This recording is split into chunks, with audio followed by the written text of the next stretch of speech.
Imagina un corazón colocado en un plato de una balanza, oscuro y palpitante aún bajo el pincel de un artista que vivió hace más de 3000 años. En el otro plato, una pluma blanca, delgada, impasible. La escena está pintada en una hoja de papiro, protegida por vidrio en un museo. Catálogo EA 1478, conocida entre los estudiosos como el papiro de Ani. Esa imagen, un latido frente a una pluma, es, en sí misma, una pregunta que atraviesa épocas. ¿Qué pesa más en una vida? Y si los pueblos antiguos se preguntaron eso en sus rituales y en sus libros, ¿podrían esas preguntas guardar algo parecido a una advertencia para nosotros, para una ciudad humana cuya grandeza y fragilidad se alternan sin cesar? ¿Podríamos de algún modo estar viviendo hoy lo que los mitos de antaño describieron como otro giro en una rueda larga, tal vez la séptima vuelta de un patrón mayor? La hoja de papiro es más que tinta sobre fibra vegetal. Es una superficie que guarda color, roce, decisiones. Si te acercas al vidrio, verás cómo, a la distancia, los trazos negros se vuelven líneas de sombra. Cerca, el dorado de algunos jeroglíficos destella como si conservara un rayo de sol, que se filtró hace siglos. Ani, cuyo nombre aparece en el encabezado del rollo, no era un faraón ni un dios. Fue un escriba acomodado. Alguien con acceso a la alfabetización, a la administración y al mundo escrito de su tiempo. Su papiro compila fórmulas, oraciones y escenas que sirven tanto para el ritual funerario, como para recordar a los vivos los estándares morales que esa sociedad valoraba. En la escena central, Anubis ajusta la balanza. Tot, con su pico de ibis, registra con precisión. Maat se materializa en la pluma. No solo una diosa, sino la idea misma del orden, la medida justa, la verdad que pone límites. Al borde de la escena, Amit, la devoradora, espera, sombra preparada para reaparecer si la balanza cae de un lado equivocado. Vistos con ojos modernos, esos elementos son extravagantes. Pero vistos con cierta atención, son también una especie de espejo civil. El juicio no aparece como mera fatalidad personal, sino como una medida social. Lo que pesa en la balanza no es solo el corazón aislado de Ani. Es el peso de sus acciones respecto al tejido comunitario que le dio lugar. Es el reflejo de un ideal. La vida buena no se mide por riquezas ostentadas, sino por aquello que deja intacto el equilibrio entre los seres. Por eso la escena, aunque perteneciente a un ritual funerario, puede leerse también como una lección de convivencia. No es solamente una promesa de castigo o recompensa en el más allá. Es una advertencia para la administración cotidiana. Administra con justicia. No dejes que la necesidad se vuelva violencia. No permitas que la codicia rompa el orden que sostiene a todos. Pasa la yema de los dedos sobre el vidrio imaginario, y casi puedes escuchar un eco. Voces que ya no están. Instrumentos lejanos. Un arpa que deja caer notas como hojas. El papiro de Ani no fue único en su intento de encapsular esa tensión entre memoria, norma y destino. En las escuelas de escribas circulaban otros textos, no mitos huecos, sino manuales de conducta, relatos breves, advertencias prácticas, que tenían la función de moldear decisiones diarias. Entre ellos, el Teaching of Amenemope llega a nosotros con un talante distinto. Menos iconografía de ultratumba y más consejo directo. Catalogado entre las colecciones como E.A. Sil 464, el texto muestra cómo la sabiduría de la élite letrada intentaba contener la brutalidad que nace de la escasez y del hambre. Imagina un scriptorium en Tebas al amanecer. Una habitación iluminada por rayos que se cuelan entre dos paredes. El aroma a aceite y a residuos de resina en las herramientas. Un aprendiz se inclina sobre una hoja en blanco. Su cálamo hace un ruido sordo al cortar la fibra del papiro. Repite una lección que su maestro le dicta. La prudencia con la necesidad, la paciencia frente al impulso de tomar lo ajeno, la cortesía que previene la violencia. No son mandamientos solemnes, son instrucciones prácticas para alguien que, un día, tendrá poder sobre el grano, sobre los pesas y medidas, sobre decisiones que afectan a familias. El Teaching of Amenemope articula, En palabras sencillas, que el hambre puede ser usada como herramienta de dominación si quien controla los recursos pierde toda medida ética. La primera lección es, por tanto, una llamada a la disciplina interior. Antes de tocar la cuenta del otro, evalúa la propia cuenta moral. De esa disciplina interior emergen, según los textos, cadenas de elección. Una persona hambrienta puede volverse arrogante al conseguir recursos, y la arrogancia es un camino corto hacia la explotación de otros. El explotador, al acostumbrarse a la satisfacción propia, deteriora no solo la economía sino la confianza social. La corrupción, en este tránsito, no suele aparecer como un estallido. Crece por grados, por pequeñas concesiones que a primera vista parecen inofensivas. Un juez que mira para otro lado ante un pequeño soborno. Un comerciante que manipula las medidas en tiempos de carestía. Un funcionario que prioriza su linaje sobre la ley. Cada uno de esos gestos es una vuelta en la espiral que, con el tiempo, erosiona las bases de una civilización. Amenemope recomienda, en su tono sobrio y práctico, técnicas de autocontrol, de retracción del orgullo, de economía ética, no como lecciones de ascetismo monástico, sino como herramientas de preservación social. Estas imágenes, la balanza de Ani y el scriptorium de Amenemope, conviven en el imaginario egipcio con otra voz, más leve y simultáneamente más humana, las Harper's Songs, las canciones de los arpistas. A diferencia de las fórmulas funerarias que insisten en pruebas y registros, las canciones que se entonaban en las tumbas y en los banquetes funerarios celebraban la fugacidad. No negaban la importancia del orden ni la seriedad del juicio. La contrarrestaban con una frase que podría traducirse libremente como un recordatorio. Come, bebe, disfruta mientras puedas, porque la vida es breve. Esa tensión, entre la prudencia administrativa y la caricia de lo inmediato, no es contradicción simple, es más bien una dialéctica necesaria. Si la vida se dedica únicamente a acumular monumentos, se pierde la música. Si se entrega sin freno a la inmediatez, se disuelve la confianza necesaria para la cooperación a largo plazo. En una tumba, los instrumentos reposan como si durmieran. El arpa al lado del lecho funerario contiene la memoria de una nota. Un timbre que un músico golpeó para calmar a un moribundo o para celebrar la comida compartida. Y en la superficie del papiro, esa nota vuelve a sonar, ahora como texto. Las Harper's Songs nos recuerdan que, frente al peso de la balanza, existe el alivio de una voz que canta. La vida merece ser disfrutada, aun sabiendo que terminará. No se trata de una invitación irrestricta al desbarre. Es más bien una llamada a la medida humana. Los funerarios egipcios, en su dualidad ritual, permiten tanto la preparación para la eternidad como la celebración del presente. Esa síntesis, prepararse para lo que viene sin olvidar lo que se es ahora, es uno de los nudos que sostienen el tejido de las sociedades largas. Si juntamos estas piezas, la balanza de Ani, las instrucciones de Amenemope, las canciones del arpa, emergen tres principios que resuenan con insistencia. No convertir el hambre en arma, no romper el equilibrio, la ma'at, que sustenta la convivencia, y no posponer la vida hasta que sea demasiado tarde para disfrutarla. Cada uno de estos enunciados funciona tanto como norma ética, como diagnóstico sociopolítico. Cuando la primera falla, la segunda se tambalea. Cuando la segunda se quiebra, la tercera aparece como consuelo, pero también como amenaza, porque la indulgencia sin estructura puede acelerar el derrumbe. Los textos egipcios, leídos juntos, parecen ofrecer una especie de manual para evitar la corrosión social progresiva. Hay algo profundamente humano en esa insistencia. No es exclusivo de Egipto. Otras tradiciones recogieron variantes de los mismos problemas, pero su formulación egipcia es notable por su concretud administrativa.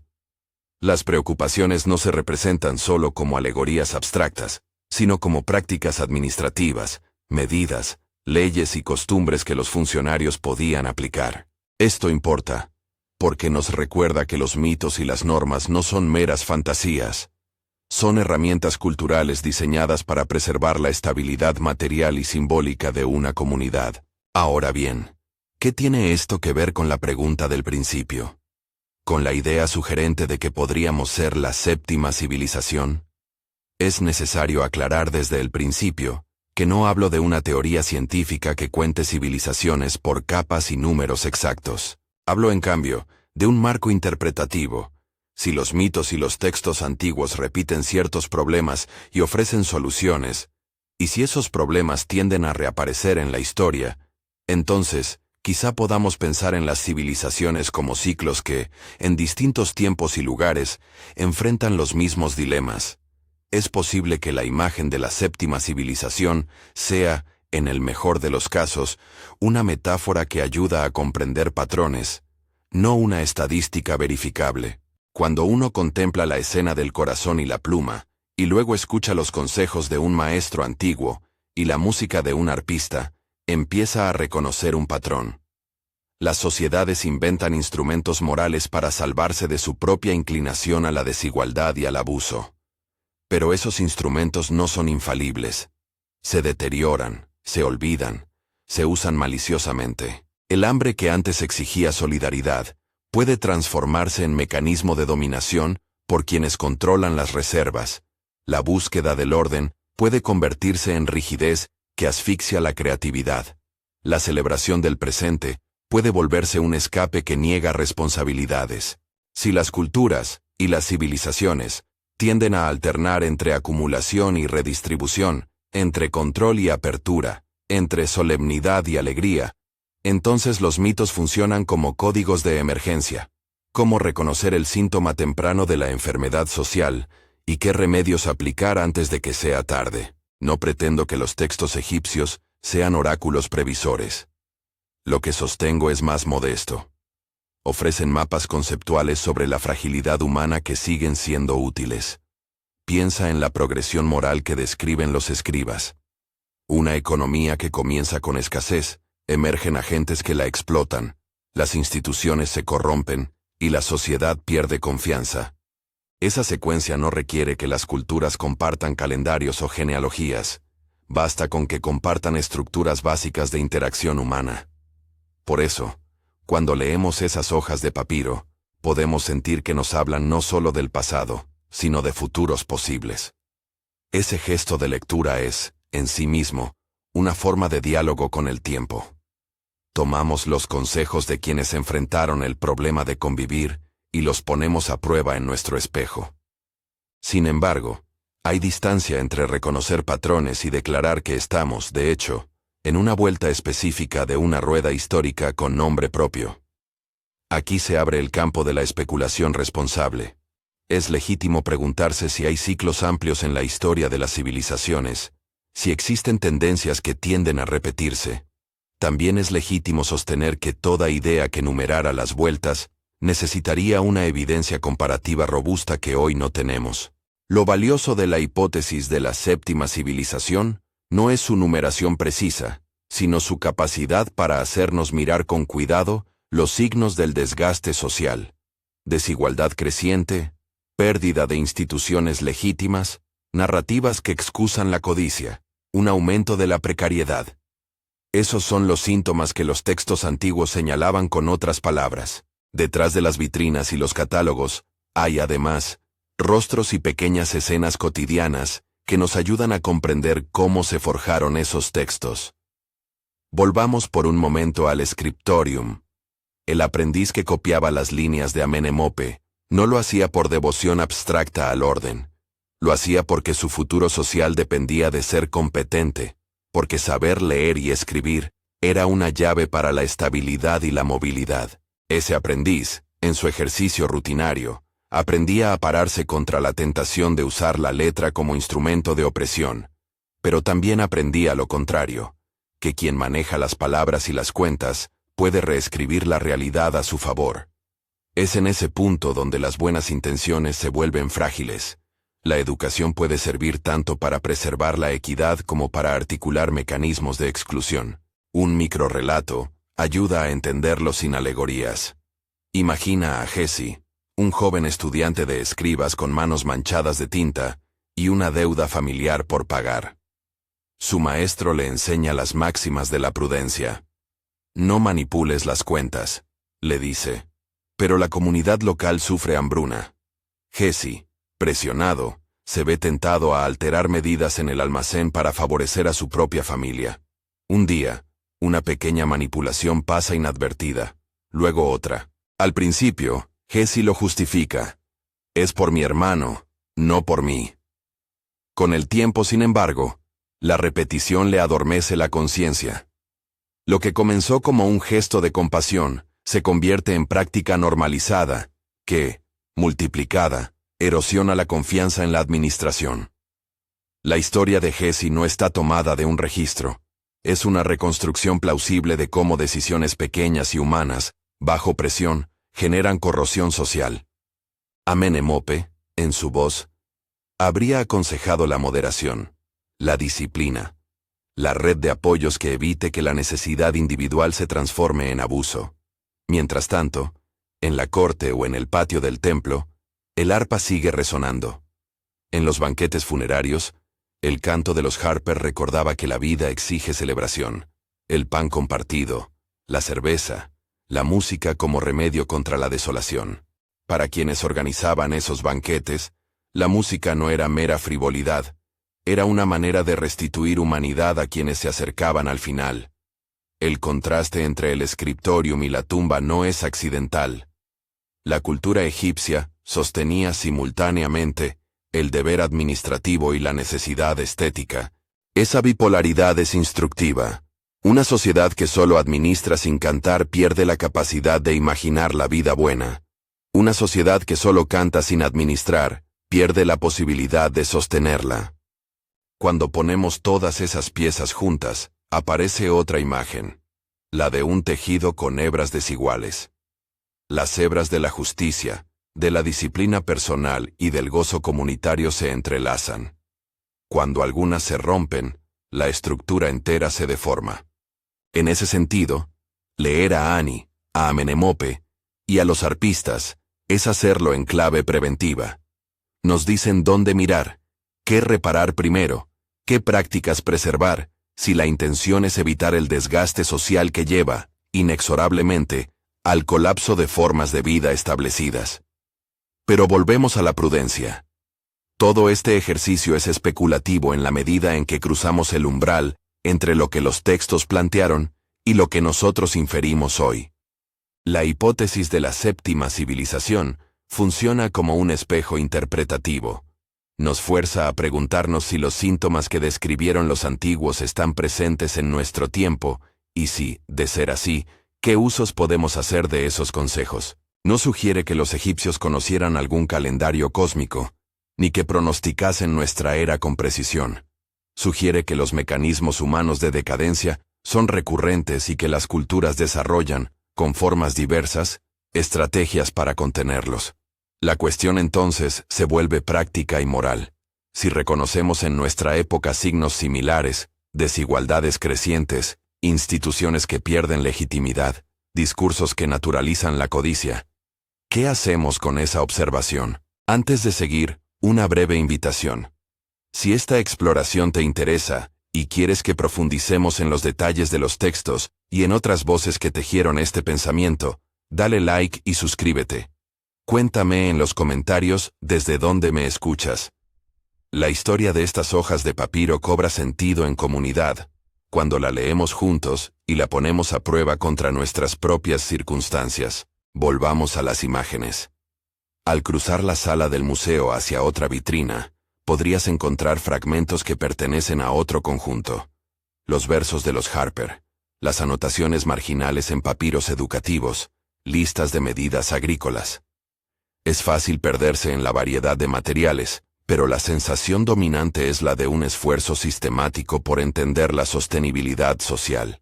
En los márgenes de los textos, los escribas dejaban notas que hoy nos parecen casi íntimas. Observaciones sobre la duración de los gratos días, recomendaciones sobre la confidencia con el jefe, recordatorios sobre la importancia de la moderación. Esas notas no hacen historia por sí mismas, pero brindan una textura humana al coro de voces mayores. Si nos retiramos por un momento del museo y miramos la ciudad antigua, veremos que las prácticas simbólicas tienen anclaje material. Los almacenes del Estado, las inscripciones sobre proporciones y los contratos muestran una preocupación por la equidad que no es meramente retórica. En ese despliegue, Ma'at no es una noción abstracta, es la idea de que la administración correcta preserva la cohesión. La pluma sobre la balanza, entonces, nos advierte tanto a quienes gobiernan como a quienes son gobernados. Existe una medida moral que excede el interés individual. La pregunta que los egipcios pusieron en sus rituales no es solo ¿serás justo?, sino ¿cómo estructuras la vida pública para que la justicia sea posible? Al mismo tiempo, la figura de Amit, la devoradora, remite a una posibilidad siempre presente: la aniquilación simbólica del que falla en sostener el orden. No es una amenaza sobrenatural en el sentido moderno, es la representación de lo que ocurre cuando los procesos de legitimación social colapsan.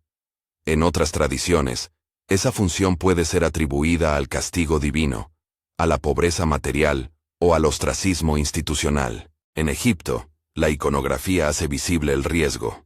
Si la balanza cae injustamente, el resultado no es solo la pérdida personal del individuo, sino la señal de que el tejido comunal ha sido dañado. Estas imágenes antiguas proyectan así una pedagogía de prevención.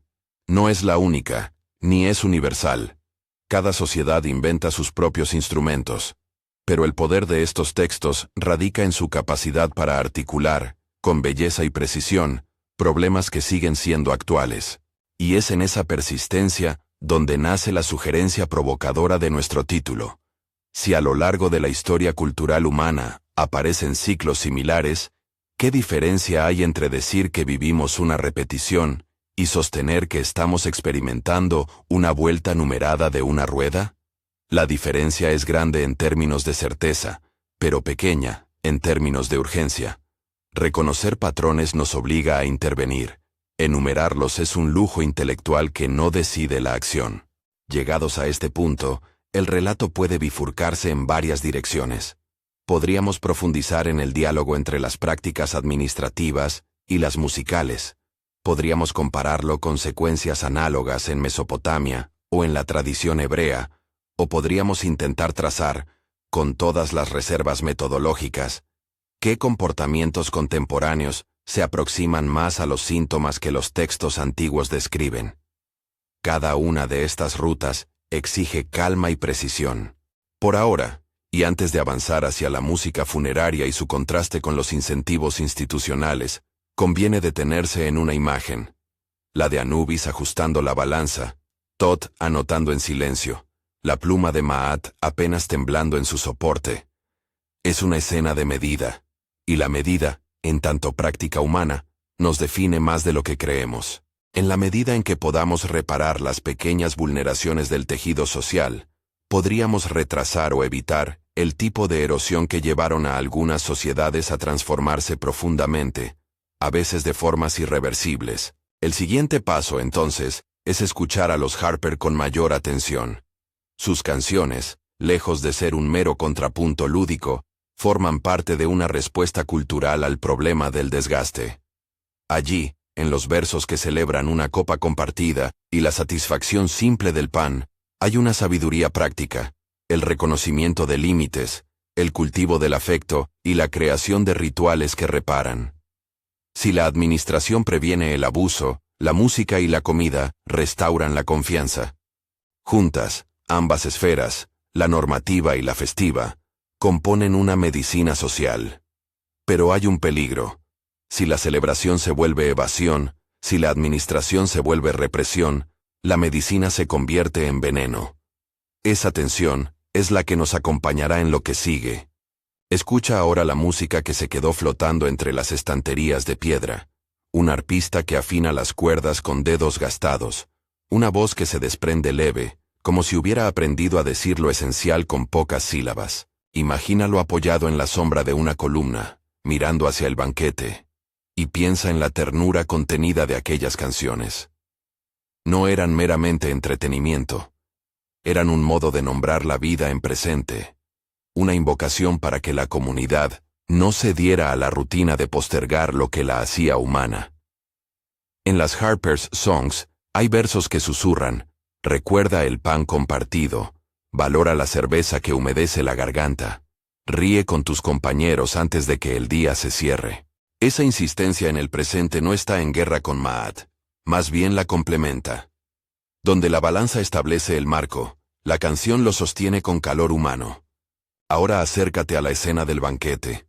La mesa es larga, las jarras brillan con aceite y con cervezas oscuras, las manos buscan los mismos cuencos, las risas circulan con la misma fluidez que el vino. En un rincón, un viejo toma la mano de su nieto y le dice algo en voz baja. No es una lección de contabilidad, sino una transmisión de costumbres. Cómo compartir, cómo pedir perdón, cómo reconocer la deuda que no se escribe en los archivos pero que pesa en el corazón. Esa es la otra cara de la economía escrita, el crédito del afecto, la confianza que mantiene el mercado social. Las canciones funerarias recuerdan que si se rompe esa confianza, las monedas y los juramentos no bastarán para recomponer la red. Piensa en la escena opuesta, la de alguien que, habiendo acumulado poder, decide sacrificar la medida por el provecho personal. La lógica de la transgresión es casi siempre lenta y emplea la misma retórica. Al principio se argumenta por una excepción, por una necesidad urgente, por la salvación de unos pocos.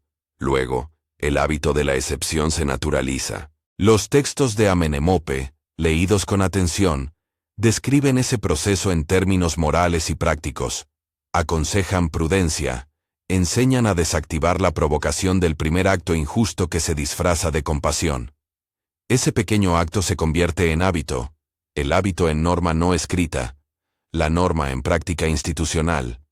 Y cuando la práctica institucional rota hacia la desigualdad, la balanza comienza a inclinarse de manera sistemática. Si extendemos esa lógica a la escala de una civilización, entendiendo por ella una red extensa de instituciones, mitos y costumbres que permiten la cooperación a gran escala, resulta fácil ver cómo pequeñas distorsiones agregadas pueden transformar el paisaje.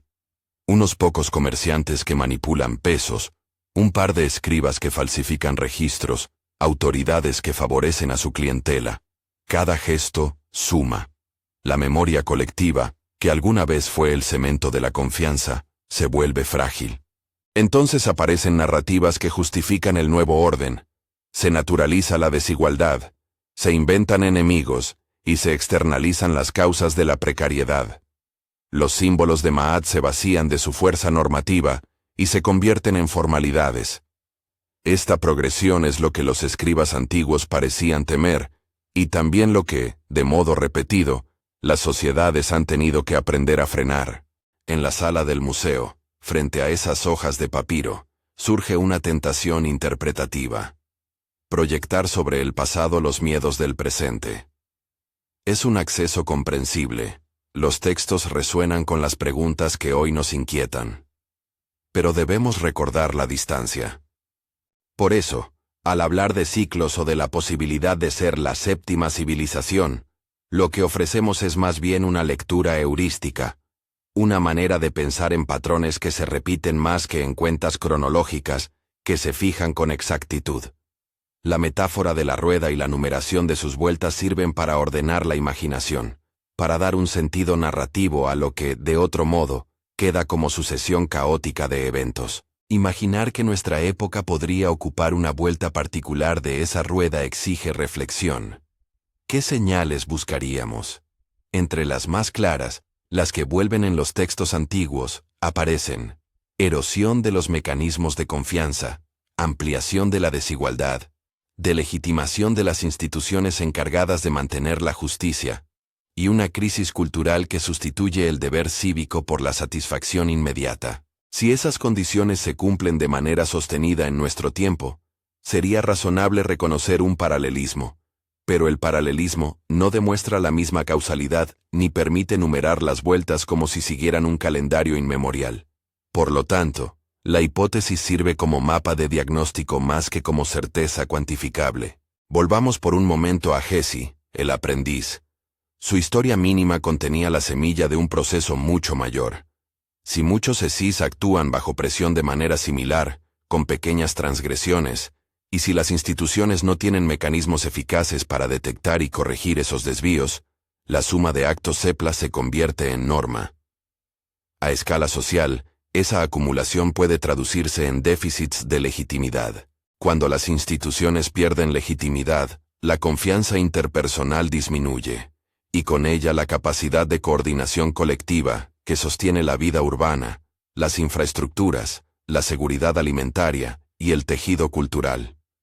Es en esa fisura donde las sociedades se vuelven vulnerables a transformaciones aceleradas, reformas autoritarias, colapsos económicos, conflictos internos, pero la historia no está predeterminada. Los textos egipcios no eran meros lamentos, contenían también estrategias de reparación. Las fórmulas del scriptorium, los reglamentos, las prácticas rituales y las canciones funerarias componían una caja de herramientas destinada a mantener o restablecer el equilibrio. La pregunta relevante para nosotros es, ¿qué herramientas contemporáneas cumplen esa función y con qué eficacia? En el mundo moderno, tenemos mecanismos nuevos.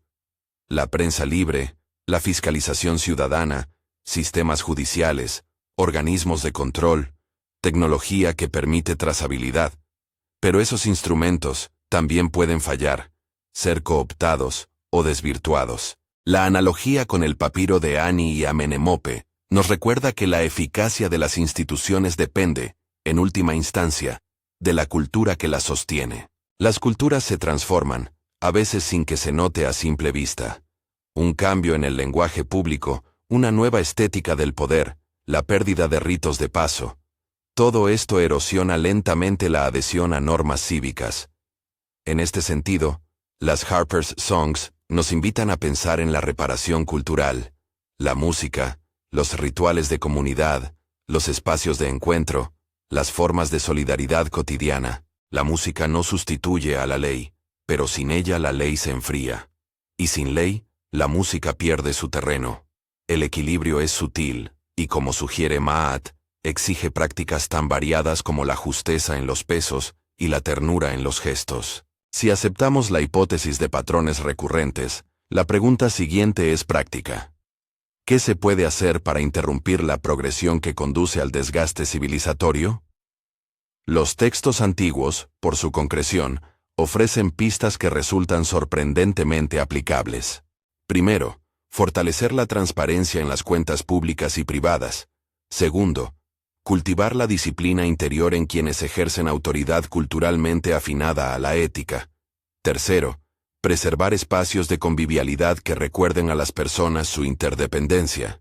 Estas medidas no garantizan inmunidad, pero crean frenos y amortiguadores. Amenemope, con su tono sobrio, insistiría en la educación ética de quienes operan los aparatos de control. Enseñar no solo técnicas, sino responsabilidades. Hay una lección adicional, casi estética. La necesidad de traducir la abstracción de la justicia en imágenes que la gente pueda reconocer y sentir. El papiro de Ani lo hace con poderío visual. La balanza, la pluma, la sombra de Amit. Esas imágenes funcionan porque traducen un principio en una escena tangible. En la modernidad, necesitamos imágenes semejantes, símbolos y prácticas visibles que no dejen la justicia a meras estadísticas o a discursos técnicos ininteligibles. Las campañas por la integridad pública, los memoriales de transparencia y las prácticas ritualizadas de rendición de cuentas pueden ocupar ese lugar simbólico. Ahora imagina otro microrrelato, esta vez de un arpista contemporáneo. Una persona que organiza encuentros comunitarios en un barrio donde las instituciones han mostrado debilidades. Su labor es pequeña. Una tarde con pan compartido. Una charla donde vecinos denuncian irregularidades y acuerdan acciones colectivas. Esa reunión no sustituye a las instituciones estatales, pero reabre la confianza y crea canales de reparación. En su escala, es una de las formas más parecidas a las Harper's Songs en la modernidad. Celebra el presente y lo usa como medicina contra la fragmentación. El arpista contemporáneo no toca para evadir problemas, los nombra y permite que la comunidad los procese. Si seguimos esta línea, la imagen de la séptima civilización funciona entonces como una llamada a la atención. No para fijar una etiqueta histórica, sino para preguntarnos si hemos dejado de ejercitar las prácticas que mantienen la cohesión. Cuando la institucionalidad se vuelve tecnocrática y la vida comunitaria se atomiza, el riesgo de erosión aumenta. Reconocer ese riesgo no implica catastrofismo, implica responsabilidad. Y esa responsabilidad pasa por restaurar la capacidad de las instituciones para ser percibidas como legítimas, por fortalecer los códigos éticos que regulan la acción pública y privada, y por preservar los espacios donde la humanidad se recuerda a sí misma. Las canciones, las comidas compartidas, los rituales pequeños pero constantes. Interesante es reparar en cómo los antiguos colocaban los remedios y las advertencias juntos, sin ver una contradicción fundamental entre ellos. La administración justa y la celebración de la vida no eran opuestas, eran complementarias. Ma'at se manifestaba tanto en el registro impecable de un escriba, como en la generosidad de quien partía el pan. Esa complementariedad nos plantea un reto contemporáneo. Diseñar políticas y prácticas que no separen la eficacia técnica de la sensibilidad social. Una burocracia que funcione y al mismo tiempo se comunique con empatía es, en términos modernos, una forma de mantener Ma'at. Permitámonos ahora otra imagen nocturna. Recorres el museo al final del día, las luces se atenúan, el brillo del vidrio refleja tu propia cara junto al papiro. Observas la pluma, la balanza, el corazón pintado, y por un momento te ves a ti mismo allí, en la réplica de una escena que busca entender qué significa vivir bien en comunidad. Esa proyección personal es útil. Los textos antiguos operan como espejos porque incitan a la interiorización. No basta con corregir instituciones desde fuera, hay que cultivar ciudadanos con sensibilidad, para reconocer la injusticia y valentía para actuar. Si la idea de Séptima sirve para algo, es para subrayar la noción de responsabilidad generacional. Cada vuelta de la rueda, si aceptamos la metáfora, pone en manos de su generación la capacidad de actuar con prudencia, o con negligencia. Esa tensión entre actuar y dejar correr, entre reparar y desatender, es la que define la dirección que toma una sociedad. No hay de nuevo un número mágico, hay prácticas y resultados. Y esos resultados se leen mejor con la humildad del que sabe que su observación es parcial, y con la urgencia de quien reconoce señales de daño. A estas alturas, la conexión entre los textos egipcios y las preguntas modernas es clara pero no determinante. La lectura que proponemos es heurística, una forma de aprender desde la historia sin pretender que el pasado se repita igual. La especificidad de cada sociedad importa. Las estructuras materiales, los ecosistemas, las tecnologías, las interdependencias globales, hacen que nuestro momento histórico sea distinto. Sin embargo, la persistencia de ciertos dilemas humanos, gestión de recursos, legitimidad, celebración colectiva, indica que las lecciones antiguas siguen siendo relevantes. Son brújulas morales más que manuales técnicos. Acercándonos al término de esta caminata mental, volvamos otra vez a la pluma de Ma'at y al rostro del escriba Ani. La pluma no pesa más que el corazón. Su valor reside en lo que simboliza, una medida común. Cuando una sociedad pierde la capacidad de convenir en medidas comunes, ya sean pesos de granos, normas jurídicas o criterios de verdad, se corre el riesgo de disolverse en disputas de parte contra parte. La imagen es dolorosamente simple. Sin acuerdos compartidos, la cooperación a gran escala se deshace. Los antiguos sabían esto, y lo decoraron con símbolos, porque así, la lección calaba con fuerza.